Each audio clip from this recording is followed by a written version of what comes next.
7 a.m. The normal low is 36. The record low is 14 degrees, which was set in 2006. The average temperature...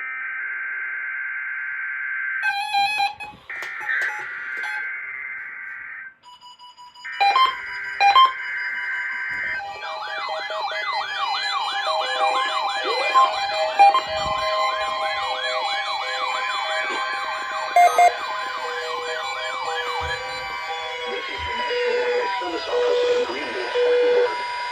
The preceding signal was a test of weather radio station WXL70's public warning system.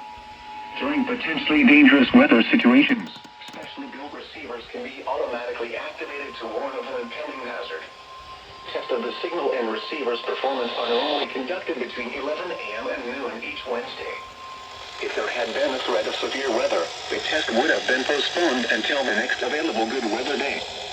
Reception of this broadcast and the warning alarm will vary at any given location.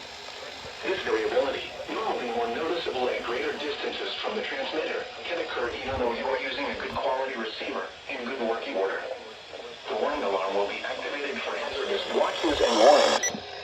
For station WXL70, broadcasting near Charlotte on a frequency of 162.475 MHz, the warning alarm will be activated for the following counties in North Carolina: Alexander, Anson, Cabarrus, Catawba, Cleveland, Gaston, Ardell, Lincoln, Mecklenburg, Montgomery, Richmond, Warren, Stanley, and Union. In South Carolina, Cherokee, and York. This concludes the NOAA Weather Radio All Hazards Storm Alert Test.